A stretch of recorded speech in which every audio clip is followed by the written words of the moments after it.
Hi hello அவரிங்க எல்லோரும் எப்படி இருக்கீங்க? நம்ம அர்த்தநாரீஸ்வரா யூடியூப் சேனலில் 100 வகையான பழச்செடி சேலஞ்ச் வீடியோ போயிட்டுருக்குங்க. நம்ம தலைப்பில் மட்டும்தான் 100 வகையான பழச்செடி சேலஞ்சுன்னு வச்சுருக்கோம்.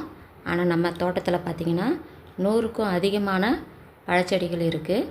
அதில் பாதிக்கு மேலே ரொம்ப ரேர் வகையான தமிழ்நாட்டில் கிடைக்காத பழச்செடிகள் இருக்குங்க.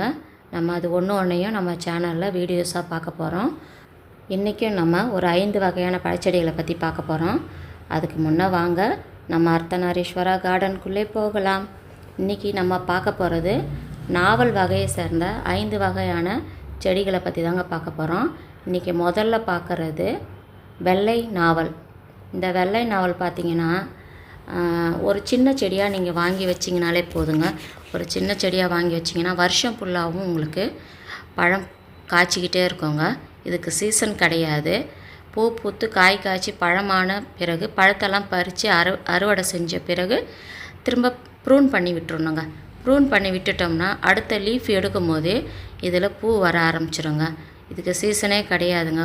ஒரு 3-4 தடவை நமக்கு காய் கொடுத்துக்கிட்டே இருக்கும். நல்ல வெயில் படுற மாதிரி ஒரு இடத்துல வச்சு விட்டுட்டோம்னா போதும். கொஞ்சம் கொஞ்சம் உரம் மட்டும் ஆனால் கொடுக்கணும். ஒரு தடவை 5 நாளைக்கு ஒரு தடவை நல்ல உரம் கொடுத்தோம்னா நல்ல ஒரு அறுவடை நம்ம எடுக்கலாம். நம்ம காட்டுற ஒவ்வொரு பழச்செடிகளுக்கு மேலேயும் நான் அந்த ஃபோட்டோவை கொடுக்குறேன். ஒரு சில பேருக்கு தெரிஞ்சிருக்கும், ஒரு சில பேருக்கு தெரியாமல் கூட இருக்கும் இதுதான் அந்த பழம்னு. அதனால் ஒவ்வொரு பழச்செடிகளுக்கு மேலேயும் நான் ஃபோட்டோ கொடுக்குறேன். இங்கே பாருங்கள், இது ஒரு ரெட்டைப்பழம். நிறைய பேருக்கு நம்ம பழைய வீடியோஸ் பார்த்தவங்களுக்கு தெரிஞ்சிருக்கும் எனக்கு ரெட்டை பசங்கன்னு. நிறைய நம்ம வீட்டில் பூக்கிறது காய்க்கிறதுலாம் பார்த்திங்கன்னா இது மாதிரி ரெட்டையாக ஒட்டிக்கிட்டு தாங்க இருக்கும். அது என்னன்னு தெரியல. உங்களுக்கு யாராச்சும் தெரிஞ்சதுன்னா கமெண்ட்டில் சொல்லுங்கள். இது வந்து பார்த்திங்கன்னா இப்போ சீசன் மாறி மழை பெஞ்சுது இல்லைங்களா தொடர்ந்து. அதனால் காயெல்லாம் வந்து அப்படியே ஒரு மாதிரி கருப்பாக ஆகிட்டு கொட்ட ஆரம்பிச்சிருச்சிங்க. இதில் பூ பார்த்திங்கன்னா ஒரு 100-200 பூவுக்கு மேலே அப்படியே வைக்குங்க. பஞ்சாக பூ 200க்கு மேலேயே தான் வைக்கும். ஒரு 500 அளவுக்கு வைக்கும். அப்படியே கொட்டி பாதி அப்படியே காயாகிடுங்க. காயாகி பழமாயிடும். நல்லா பஞ்சாக திராட்சை மாதிரி கொத்தாக காய்க்குவீங்க. பாருங்களேன் எப்படி கொத்தாக காய்ச்சிருக்குன்னு.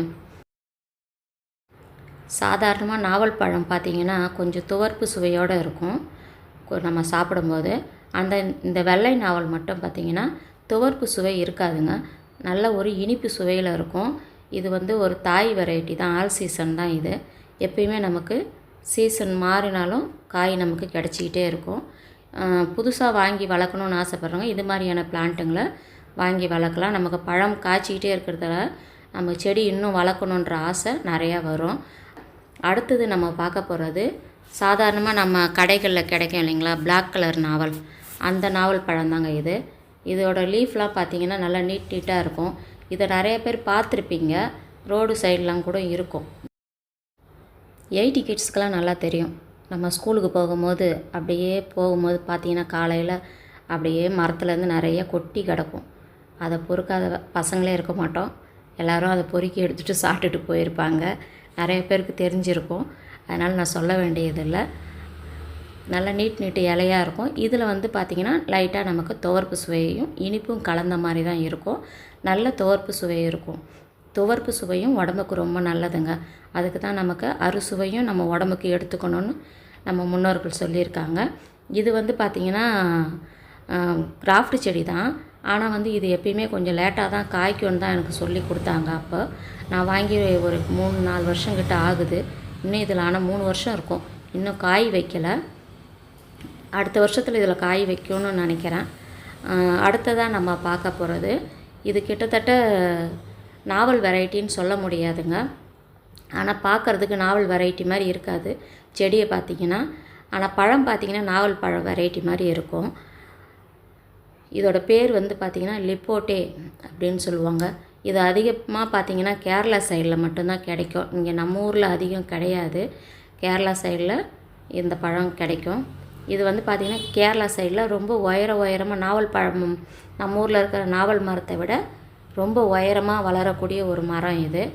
நான் வந்து சீட்லிங் செடி தான் அப்போது வாங்கினேன். இது வாங்கி ஒரு 2 வருஷம் இருக்கும். 2 வருஷத்துக்கு மேலேயே இருக்கும். சீட்லிங் செடி தான் இது. ஆனால் நான் என்ன பண்ணிட்டேன், ரொம்ப உயரமாக போகக்கூடாதுன்றதுக்காக தொட்டியிலே வச்சு அடிக்கடி இதை ப்ரூன் பண்ணி வளர்த்துக்கிட்டு இருக்கேன். இப்போ பார்த்திங்கன்னா இது ஒரு 5 அடி தான் இருக்கும். 5 அடிக்கும் கொஞ்சம் குறைவாக தான் இருக்கும். தண்டு பாருங்கள் நல்லா மொத்தமாக ஆயிடுச்சு. இதை அடிக்கடி ப்ரூன் பண்ணி விடுறதால உயரம் போகாமல் இருக்குது. இதை நான் இத்தனை 2.5-3 வருஷத்துக்கு மண்ணில் நட்டுருந்தால் நல்ல ஒரு உயரம் போயிருக்கும். உயரம் போக விடாமல் வளர்த்துக்கிட்டு இருக்காங்க. நம்மளால் உயரம் போயெல்லாம் பழம் பறிக்கிற அளவுக்கு நமக்கு இப்போல்லாம் ஆள் கிடையாது. அதனால் கிட்டையே இருந்துச்சுன்னா கை கெட்டின தூரத்தில் பறிக்கிறதுக்கு தான் நமக்கு ஆசையாக இருக்கும். அதனால தான் நம்ம மேக்ஸிமம் பாட் கார்டனிங் ஒன்று கொண்டு வந்தது. பாட்டில் வச்சு சின்ன சின்னதாக வளர்த்து நம்ம தோட்டத்திலேயே கைக்கு எட்டின மாதிரி பறிக்கணும் அப்படின்றதுக்காக தான் இதெல்லாம் நான் கட் பண்ணி விட்டுருக்கேன் பாருங்கள். கட் பண்ணி விட்டதால் புதுசாக பிரான்ச்சஸ் எடுத்துருக்கு. இது நிறைய செடிங்களுக்கு நடுவில் இருக்கிறதால உங்களுக்கு கிளியராக நல்லா காட்ட முடியல. இதுவும் கட் பண்ணி விட்டுருக்கேன் பாருங்கள். கட் பண்ணி வளர்க்குறதால நமக்கு பெரிய மரமாக போகிற எல்லா செடியும் சின்னதாகவே வளர்க்க முடியுங்க. ரொம்ப பெருசாக போனால் அந்தளவுக்கு நம்மளால் உரமும் கொடுக்க முடியாது. அடுத்ததாக நம்ம பார்க்க போகிறது கிளி நாவல். இது வந்து ஒரு பூச்செடிங்க. கிளி நாவல்னால் இது கிளிகள் சாப்பிட்ற நாவல் தாங்க. கிளி குருவிங்க சாப்பிட்றது தான். இது நம்ம சாப்பிட்டா நம்ம வாய்க்கு இது பத்தாது. ஏன்னா குட்டியாக நம்ம மணி தக்காளி இருக்குது பாருங்கள். மணி தக்காளியை விட கொஞ்சம் பெரிய சைஸில் வருங்க. 2 மணி தக்காளி சேர்ந்தால் எப்படி இருக்கும் அந்த சைஸ் தான் வரும் இது. இதை வந்து ஒரு பெரிய கொட்டை அது உள்ளே இருக்கும். ஒரு சின்ன லேயர் தான் சதைப்பட்டு இருக்கும். அதை நம்ம வாயில் போய்ட்டு மென்று சாப்பிட்டோம்னா இவ்வளோண்டு சதை தான் இருக்கும். அதனால் நமக்கு சாப்பிட அது பிடிக்காது. சின்ன பசங்க சாப்பிடுங்க, மற்றபடி நமக்கு சாப்பிட பிடிக்காது. டேஸ்ட்டு பார்த்திங்கன்னா நம்ம சாதாரண நாவல் பழம் என்ன டேஸ்ட் இருக்குமோ சேம் அதே தாங்க இருக்கும். ஆனால் இது வந்து பார்த்திங்கன்னா குருவிகள் விடவே விடாதுங்க. கொஞ்சம் பழுப்பு அந்த சிகப்பு நிறத்தில் மாறின உடனே அடுத்தது கருப்பு நிறத்தில் மாறும். சாதாரணமாக நாவல் பழம் எப்படி சேஞ்ச் ஆகும் கலர், க்ரீன்லேருந்து ஒரு மாதிரி பிங்க்கு, அதுக்கப்புறம் பிளாக்காக மாறும் பாருங்க. அதே சேம் தாங்க இதுவும். அந்த பிளாக்காக மாறின உடனே குருவிகள் எல்லாமே வந்து சிட்டுக்குருவி எல்லாமே வந்து உட்காந்து அது எல்லாத்தையும் கடித்து சாப்பிட்ருவாங்கங்க. ஒன்று கூட மிச்சம் வைக்க மாட்டாங்க. நம்ம வீடியோ எடுத்து காலையிலே வந்து எடுத்தால் தான் உண்டு. இதோட பழைய செடி நான் வந்து பெரிய மரமாக காட்டியிருப்பேன், பழைய வீடியோஸில் இருக்கும். அது வந்து வீடு காலி பண்ணப்போ எங்களுக்கு போயிடுச்சு. இப்போ இது புதுசாக சின்னதாக குருவிங்களுக்காகவே வாங்கி வச்சுருக்கேன். மறுபடியும் குருவிங்க சாப்பிட்ணுன்றதுக்காகவே. அடுத்ததான் நம்ம பார்க்க போகிற வெரைட்டி என்னன்னு பார்த்தீங்கன்னா தாய் கிங் நாவல்னு சொல்லலாம், இல்லைனா ஜம்போ நாவல்னு சொல்லலாம். இது ஏன் அந்த பேருன்னு பார்த்தீங்கன்னா, இல்லைனா இது கேஜி 10 அப்படியும் சொல்லலாம். கேஜி 10னா ஒரு 10 பழம் வச்சிங்கன்னா 1 கிலோ வந்துடும். அதாவது ஒரு பழம் வந்து 100 கிராம், கிட்டத்தட்ட 100 கிராம் அளவுக்கு வரக்கூடியதுங்க.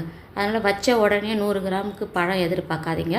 செடி நல்லா முதிர்ச்சி அடைஞ்சி நல்ல ஒரு தண்டு நல்லா முதிர்ச்சி அடைஞ்சி வரும்போது தான் அந்த அளவுக்கு உங்களுக்கு பெரிய பழமாக வரும்.